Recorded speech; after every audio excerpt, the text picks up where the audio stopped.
أعوذ بالله من الشيطان الرجيم.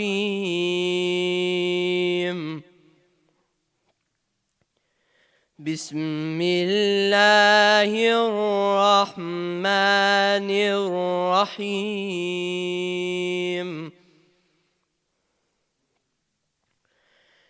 الحاقة ما الحاقة وما أدراك ما الحاقة.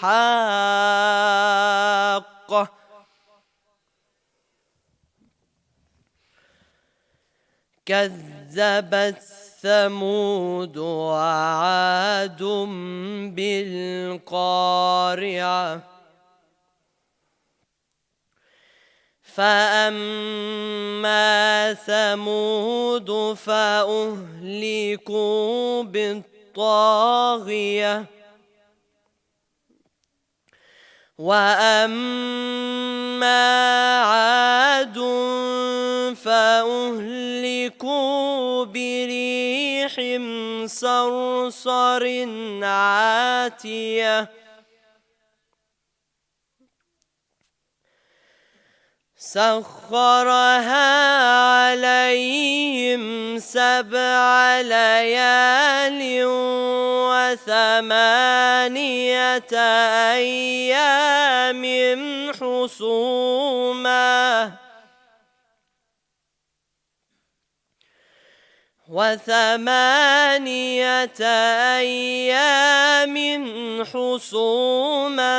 فترى القوم فيها صرعى كأنهم أعجاز نخل خاوية.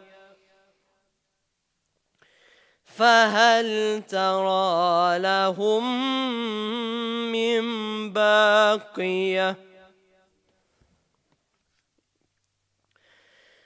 وجاء فرعون ومن قبله والمؤتفكات بالخاطئة. فعصوا رسول ربهم فأخذهم أخذة رابية. إنا لما طغى الماء حملناكم في الجارية لنجعلها لكم تذكرة وتعيها أذن واعية. فإذا نفخ في الصور نفخة واحدة وحملت الأرض والجبال فدكتا دكة واحدة. فيومئذ وقعت الواقعة. وانشقت السماء فهي يومئذ واهية. والملك على أرجائها ويحمل عرش ربك فوقهم يومئذ 8. يومئذ تعرضون لا تخفى منكم خافية. فأما من أوتي كتابه بيمينه فيقول هاؤم اقرءوا كتابيه إني ظننت أني ملاق حسابيه فهو في عيشة راضية في جنة عالية قطوفها دانية كلوا واشربوا هنيئا بما أسلفتم في الأيام الخالية وأما من أوتي كتابه بشماله فيقول يا ليتني لم أوت كتابيه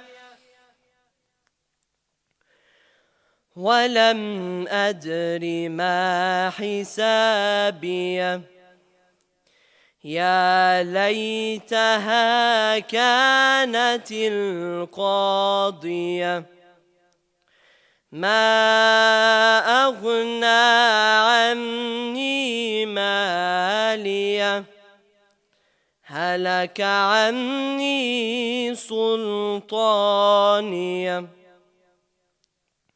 صدق الله العلي العظيم.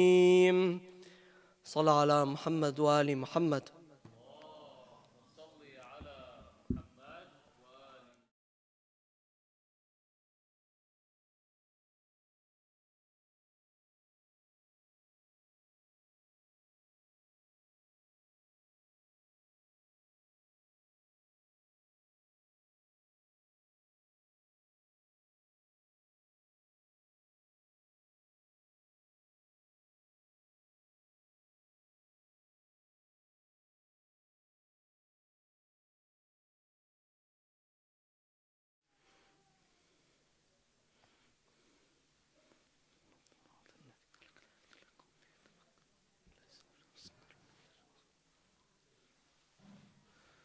أعوذ بالله السميع العليم من الشيطان الرجيم. بفضل الله بسم الله الرحمن الرحيم. الحمد لله رب العالمين والصلاة والسلام على خير خلق الله أجمعين محمد. اللهم صل على محمد وآل محمد وعلى أهل بيته الطيبين الطاهرين واللعنة الدائمة على أعدائهم أجمعين إلى قيام يوم الدين. قال الله سبحانه وتعالى في محكم كتابه الكريم بسم الله الرحمن الرحيم ومن آياته أن خلق لكم من أنفسكم أزواجا لتسكنوا إليها وجعل بينكم مودة ورحمة إن في ذلك لآيات لقوم يتفكرون. And of his signs that he created for you from yourselves spouses so you may be tranquil by them, and he created between you love and mercy. Surely there are signs within this for those that reflect or comprehend. The topic for tonight is the marriage of Rasulullah sallallahu alayhi wa sallam and Sayeda Khadija salawatullahi alayha. This was the topic I was asked to discuss. Now, we will begin with this talking about, inshallah, the necessity of marriage and understanding the concept of marriage from an Islamic perspective. So beginning with this, we look at what does a human being need? We need to look at the needs of ourselves as human beings to understand or to initiate this path to discuss the marriage of the Holy Prophet and Sayeda Khadija and to understand what this concept means in Islam. The reason behind this, that we need to see how it is because for most of us that have been born and raised in the West, or anybody on this globe that has an internet connection, we have been sold a false bill of goods. They have taught us what relationships are about in the most incorrect manner. In fact, when we hear about these relationships, we can barely relate to them because they are so different from what our true relationships are, or what relationships are supposed to be. We have such a high failure of relationships and marriages because of the fact that from the beginning, neither the male nor the female understands what this relationship is about or what is actually required. Of the most important things that the human being needs, Rasulullah sallallahu alayhi wa alihi says, "Na'matan majhulatan." There are two bounties that are taken for granted: as-sahhata wal-aman, health, and aman is security or safety. When you look at even modern day psychology and theorists and academics like Maslow, who speak about Maslow's hierarchy of needs, and at the bottom of the hierarchy, it's like a pyramid. The bottom of the hierarchy talks about food, it talks about relationships, but the most important thing it talks about is shelter and security. That a human being without shelter and security, how can he move forward? This is like, have you heard the saying, al-ju' kafir? That hunger is infidelity. Hunger is kufr. We have a hadith on Rasulullah, لَوْلَا الْخُبْزِ لَمَا عُبِدَ الرَّحْمَنِ. If it was not for bread, then no one would worship Allah subhanahu wa ta'ala. Why? You can't come up to a hungry man and tell him, let me teach you about Allah subhanahu wa ta'ala and praise. He says, I'm hungry. I can't even think. I need to eat before I can think. I'm thirsty. I need to drink. I'm unsafe. I'm being shot at. I need security. And the most important thing that we need in our lives is that, al-aman. We need security. We need security of self, security of identity, security of shelter, security from persecution, security from oppression.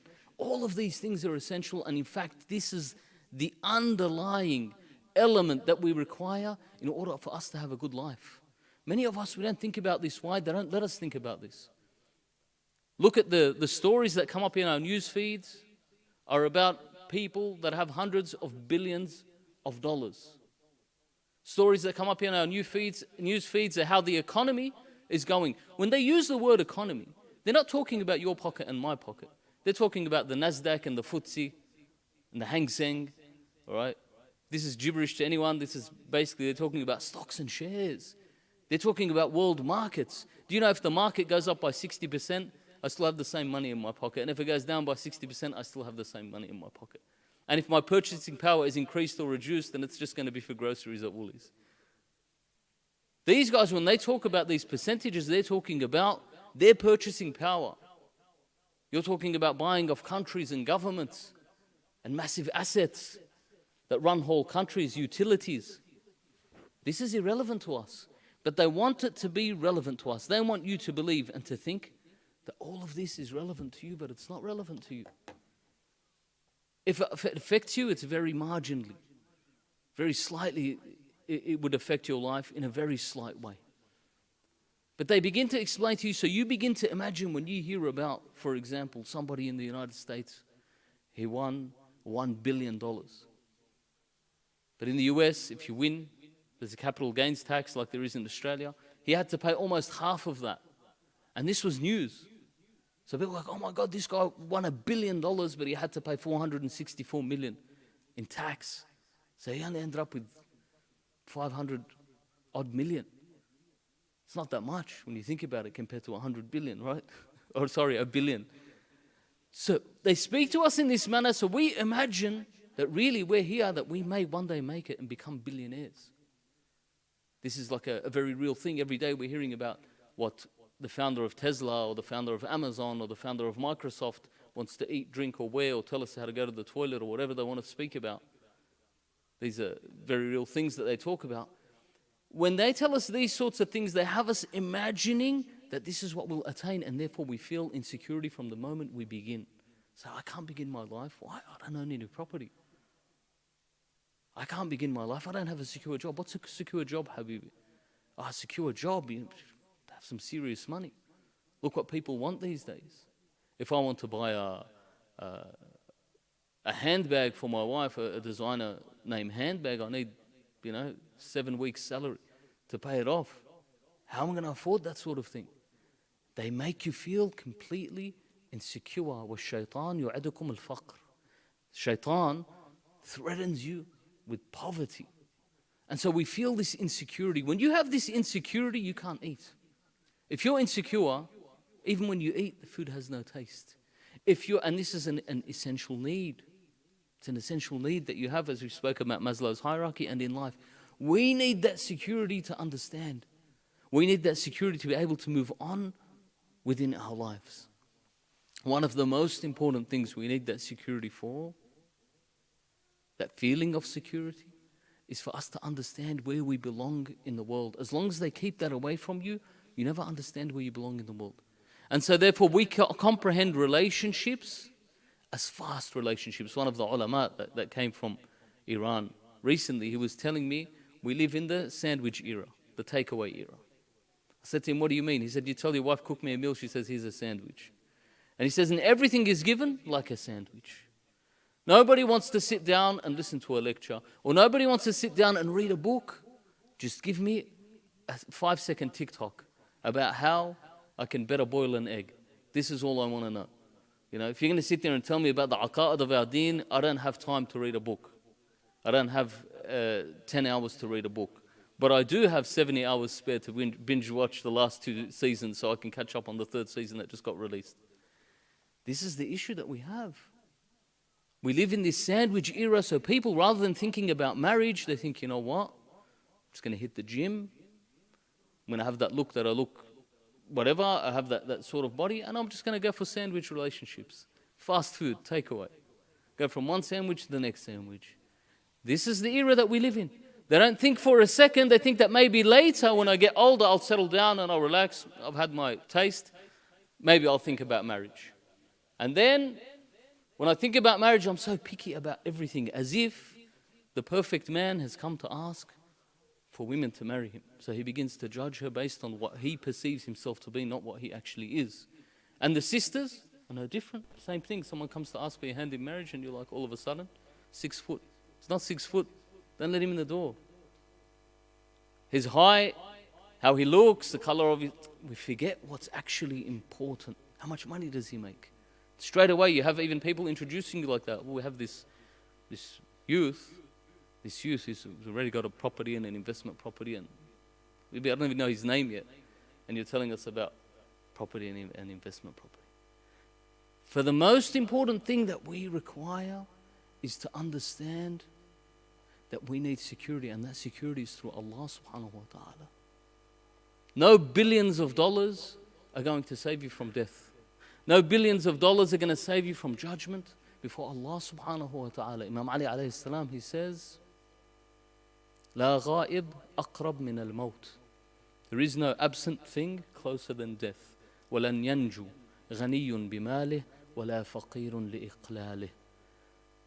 Nor will a rich person be saved from death because he has so much money, nor will a poor person be saved because he has so little money. The security lies with Allah subhanahu wa ta'ala, and we need to understand that for us to live in society, for us to feel security, is to have faith in Allah subhanahu wa ta'ala and to attain marriage and to go for marriage. In fact, it's one of the first actions that Rasulullah sallallahu alayhi wa sallam did, was marry Sayeda Khadija. And he said so many things about marriage. He said that the majority of your single people are the people, the dwellers of the fire of hell. Al-Uzzab. The single people are the dwellers of the fire of hell. And 70 or 100 units of prayer of a single person is not worth 1 unit of prayer of a married person. 1 unit of prayer of a married person is far heavier in weight and reward than that of a single person. He said, marriage is sunnati, it's my sunnah, my tradition. وَمَنْ رَغِبَ عَنْ سُنَّتِي لَيْسَ مِنِّي. And whoever turns away from my sunnah, then he is not of me.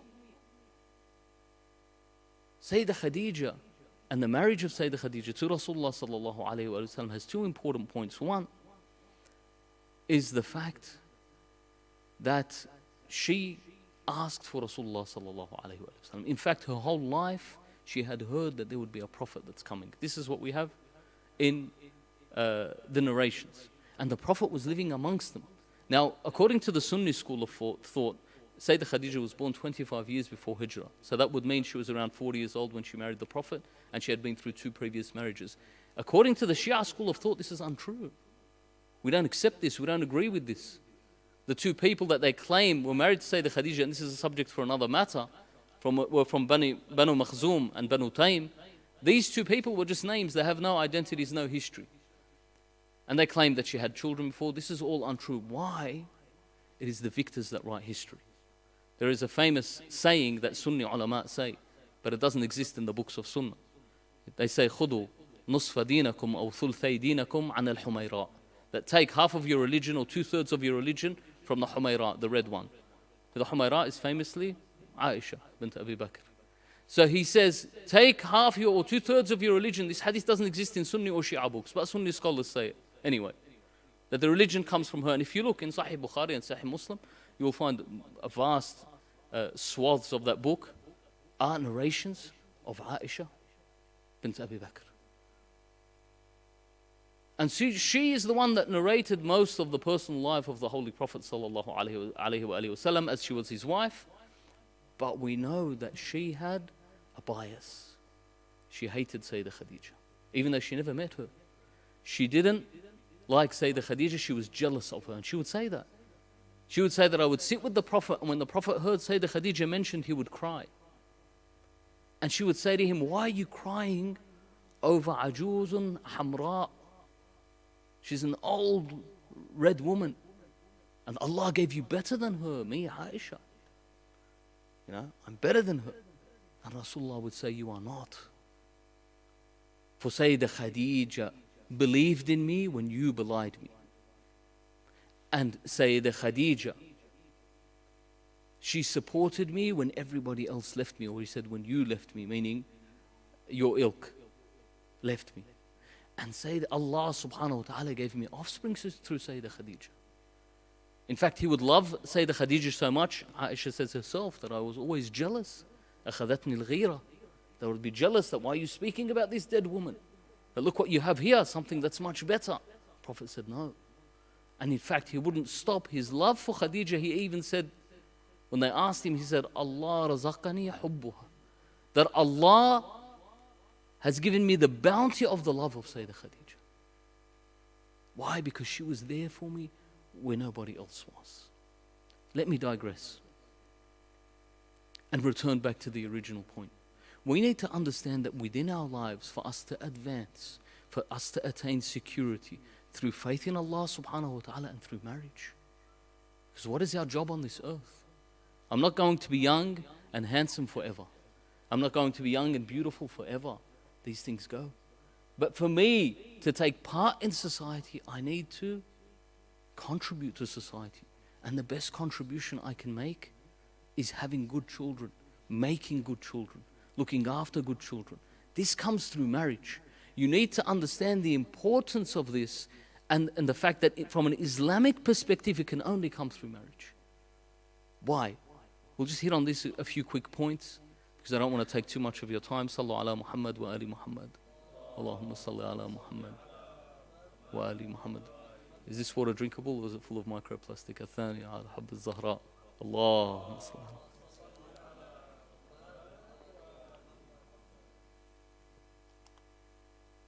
Secular way of life, like where we live in, and a non-religious way of life, tells you that you can have children and you don't need marriage. Why do you want marriage for? Marriage is a headache.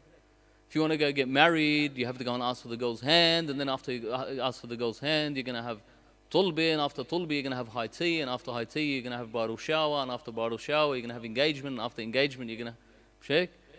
Already, I think I've racked up about $70,000 just speaking there. We haven't even spoken about the jewelry. Why bother? For the West tells you no, you're free, you've been created free. So what's this freedom? Well, you can choose whichever partner you want and have a child outside of marriage. But who's going to raise the child? We'll raise the child. Childcare, subsidized childcare from age 0 until whatever age. And you can just be on the side and we'll raise this child for you. The problem there is, the eyes of the West, they think that they have that ability to raise a worker bee, which may be so. But they raise a worker bee that has no identity. This is the biggest problem. Why? He has no security, no self-confidence. Whereas a child that's raised in a family with a mother and a father, or at least one of the parents that's loving, that looks after them, they have identity. They know who they are. That I am so-and-so, son of so-and-so. My father or my mother is a believer. My father or mother, they taught me to love Muhammad wa al Muhammad. Allahumma salli ala Muhammadin wa ali Muhammad. Through that identity, they have a sense of security. You look at people that are raised in non-families, they don't have security. They don't have that sense of shelter. They don't have identity. What do they become? What do they become in society? And with all due respect, that anyone had to grow up with difficulty. It's not something that's favorable. And this is the way that I need to think, that how am I going to contribute to the world that tomorrow, within a moment, that this world is fleeting and it passes so quick, that when I leave, what will I leave behind? Have I raised someone that's good and beneficial? How do I begin with that? I begin with that by getting into a good marriage, by looking for a spouse or a partner that has piety, looking for a spouse and partner that is concerned and takes their religion for real. And that's it. And they have good akhlaq. Obviously, someone that takes their religion for real has good akhlaq. And everything else is from Allah subhanahu wa ta'ala. Allah subhanahu wa ta'ala says that if you, and Rasulullah sallallahu alayhi wa alihi, that if you marry somebody for their beauty, then Allah subhanahu wa ta'ala will not allow you to see beyond their beauty. Or He will allow their beauty to be all that you get from this relationship. And if you marry for money, then Allah will leave you to be reliant on that money. Sometimes people go and they marry someone because they're wealthy. Allah subhanahu wa ta'ala will keep you reliant on that wealth. But if you marry somebody for their religion, then Allah subhanahu wa ta'ala will make you see beauty within them, and Allah subhanahu wa ta'ala will give you wealth. This is what our religion tells us. This is what the Holy Prophet sallallahu alayhi wa sallam tells us.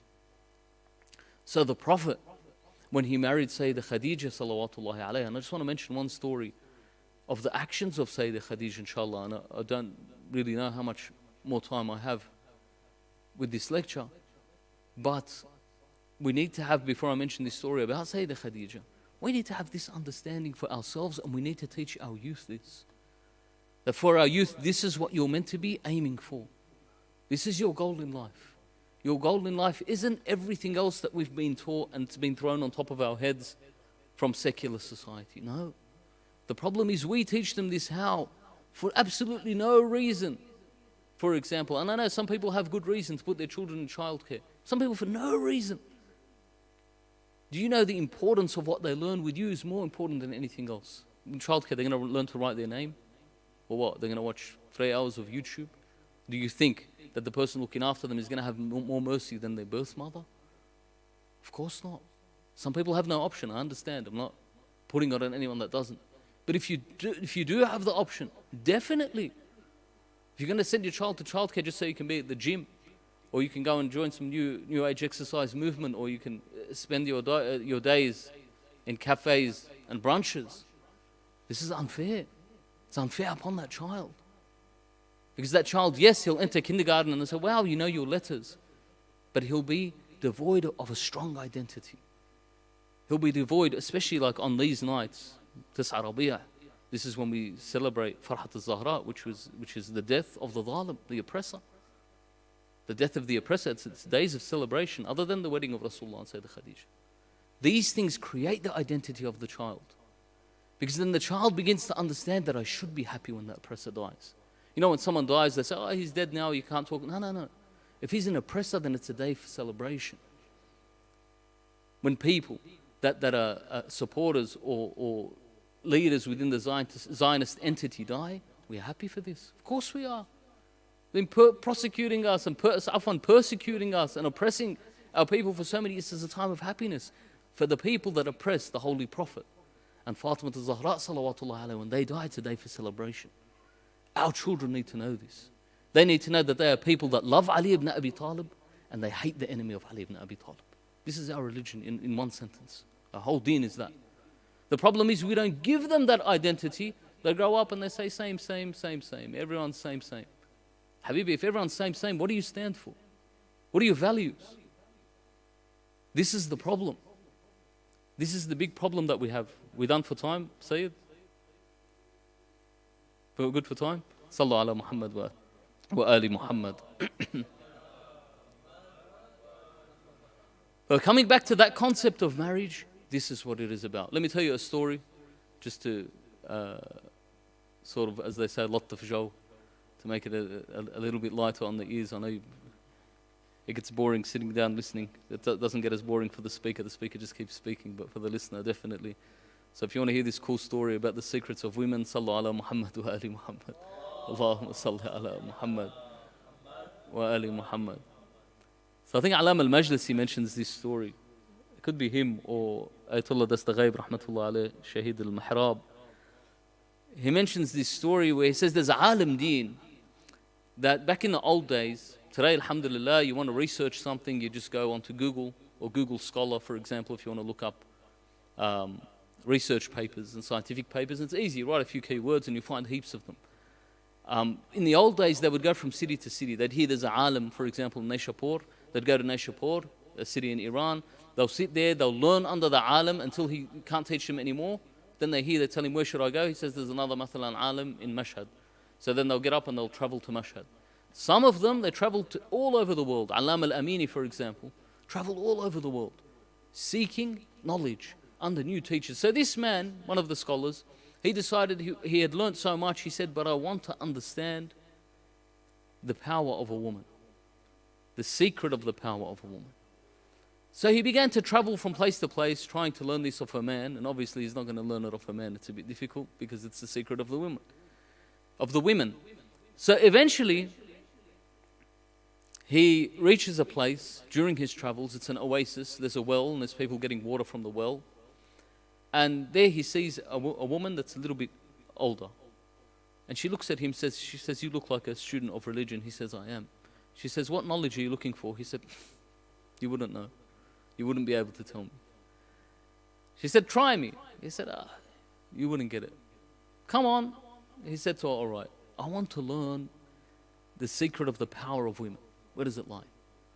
And we know that obviously in the modern day you can see this and throughout history almost, and this is just my theory and I hope I don't get lynched by feminists when I finish, that pretty much every war that's ever been started, there's been a woman behind it, pretty much, in history. You look at it in history. Umar ibn Sa'ad, when he wanted to kill Imam al-Hussein, he was promised the city of Ray. And the importance of the governorship of the city of Ray was the beauty of its women. Imam Ali alayhi salam, Ibn Muljam, was promised by a woman. For example, Rasulullah sallallahu alayhi wa sallam was poisoned by a woman. All of these things I'm saying, not to say that, astaghfirullah, women are inherently evil. On the contrary. On the contrary. Rasulullah and the religion of Islam came to say that the woman is to be glorified, that the woman is to be honored, that the woman is to hold a lofty position. But the woman or the man, that is gauged by taqwa. That a man is a complete man or a woman is a complete woman through taqwa. Without taqwa, we're deficient. Taqwa is fearing Allah subhanahu wa ta'ala. So before you begin to lynch me, inshallah, I'll further explain this through the story. And so he says to the lady, teach me, what's the secret of the power of women? So she looks at him, she says, easy. She picks up the bucket full of water and she throws it on herself, water all over her. And she calls out. She screams. So he looks, he says, what are you screaming at? He looks on the horizon on top of the mountain, and there's these 12 men turn up. You can see them far away. One's got a shovel, one's got a pick, one's got they've got tools that were farming. She says to him, these 12 over there, they're my sons. One word, I can end your life. And one word, I can make you a king. He says, what do you mean? She says, I can say that I was drowning and you saved me and they will make you a king for the rest of your life. But if I say that you tried to drown me, you're dead. You're not moving from your spot. Immediately he understands that the power of women lies in men. The power of women is through the men that are in her life. That when she becomes the center of a family, this is where her power lies. The obedient woman commands her husband. The obedient woman that teaches, that raises boys who are respectful and understand their faith, they are obedient to her. These men are in her control. Like I said, with one word, she can make that man a king, and with one word, she can end that man. Allah subhanahu wa ta'ala has created this relationship on purpose. Allah subhanahu wa ta'ala has commanded us to get married because a man in himself is not complete without a woman. This is the completion of the man, and this is the completion of the woman. So Allah subhanahu wa ta'ala says that they are an attire for you in the Holy Quran, and you are an attire for them. So for us to understand this, to understand, to honor women, to understand, to respect women, to understand that through marriage, this is how this is accomplished and completed. This sets the course for our life in a positive way. And when we enter toward marriage, we understand why we are entering. That we are entering to complete a family. I am entering to respect and honor and protect the woman that I am about to marry. This is the most important thing. In the hadith we have, Rasulullah sallallahu alayhi wa sallam, he says that for a man to sit with his family and his wife and children for 1 hour or for a moment, he says is better than i'tikaf fi masjid Rasulullah sallallahu alayhi wa sallam. I'tikaf means that you stay in the Prophet's mosque for 3 days and you fast, or minimum 3 days and upwards, and you fast. You know what the reward for that is? It's huge. The Prophet says if a person sits with his wife and children for a moment, this is better than this i'tikaf. Rasulullah sallallahu alayhi wa sallam, he says, khayrakum li ahli. The best of you is the best to his family, yani his wife. And he says, wa ana khayrakum li ahli. And I am the best of you towards my wife. The reason I say this and the reason I put this in this way, to mitigate my earlier comment saying that behind this is this, because behind every good man is an even better woman. Definitely. And with Rasulullah sallallahu alayhi wa sallam, Sayeda Khadija accepted Islam. She accepted the word of the Holy Prophet. Sayeda Khadija salamullahi alayha, she would prepare food for the Prophet when he would go to the Ghar of Hira, to the cave to worship. She would walk up that mountain, if anyone's walked up the mountain before and seen the difficulty of that, to give food and provisions to Rasulullah sallallahu alayhi wa sallam. In fact, when Allah subhanahu wa ta'ala first commanded Rasulullah to tell the Muslims about the faith, he went onto the mount of Safa and he said to them, O people, O Quraysh, I am the messenger of your Lord to you. So they all looked at him and said, what was he talking about? Even though they had known him for a long period and they had seen him, that he was a Sadiq al-Amin, everybody loved him for his honesty and his trustworthiness, that even when he left and he migrated to Medina because they were going to kill him, he still had trusts of the kuffar with him. So they knew that even if they tried to kill him, they'll still get their stuff back. He wasn't going to take it away from them, whether it was wealth or whatever it was. So he went onto the Marwan. This is the last story, inshallah. We'll finish with this. And he told them that I am the messenger of Allah to you. They looked at him. And then he went to the Safa, Mount of Safa, which is in the Safa and Marwa in Hajj. He went to the Safa and he stood up again. He says to them that I am Rasulullah ilaykum. So they looked at him again, and Abu Jahl picked up a rock and he threw it at Rasulullah. It hit the forehead of Rasulullah and he began to bleed. Rasulullah sallallahu alayhi wa sallam, he noticed that they all began throwing rocks at him, so he ran away from them. Why? And we'll explain this in a second within this story. When he ran and hid, Imam Ali alayhi salam came and news reached him that Rasulullah had been injured. So he ran to the house of Khadija. And he says to her, Oh Khadija, she says, who is this? He says, it is Ali. She says, and what's the news? He says, Rasulullah, he's injured and the people are saying that they have killed him. So he says to her, get some provisions, some food and water, perhaps he is thirsty and hungry. Let us go find him. So he says to her, you go into the valley and I'll go outside of the valley. And they started calling out to the Prophet.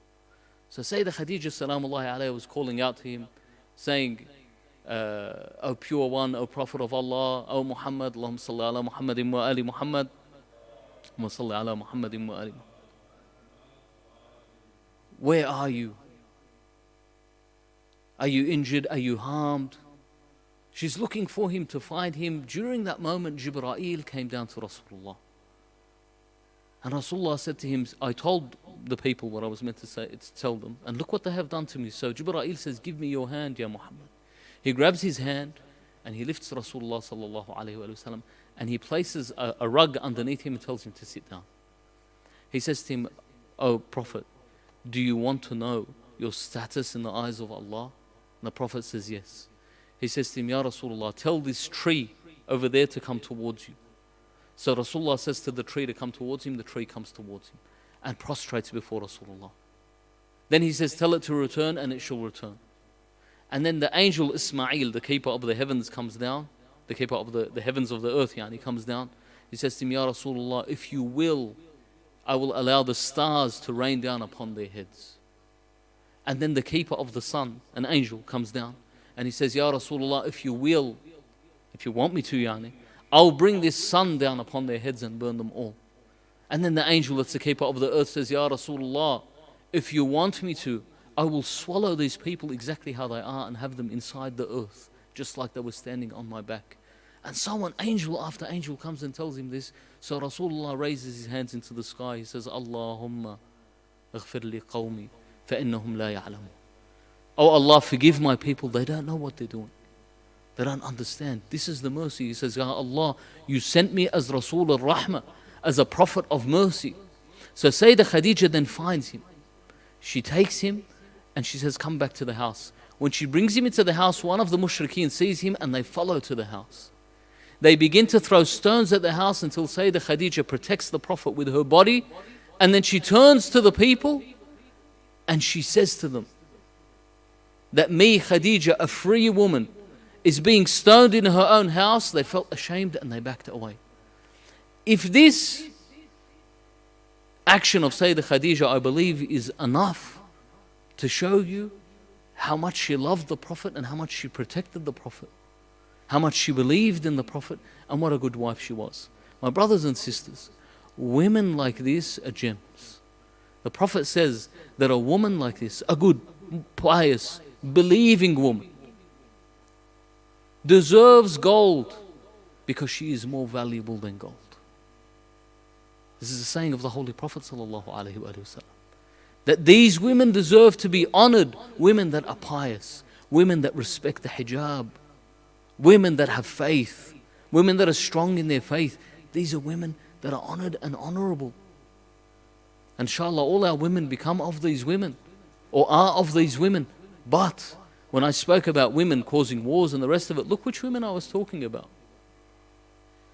A woman like the woman who fooled Ibn Muljim to kill Imam Ali alayhi salam, a woman who stood in battle on a camel against Imam Ali alayhi salam, who rode a camel and riled up an army of 30,000. This is that type of women, this is the type of women the West wants.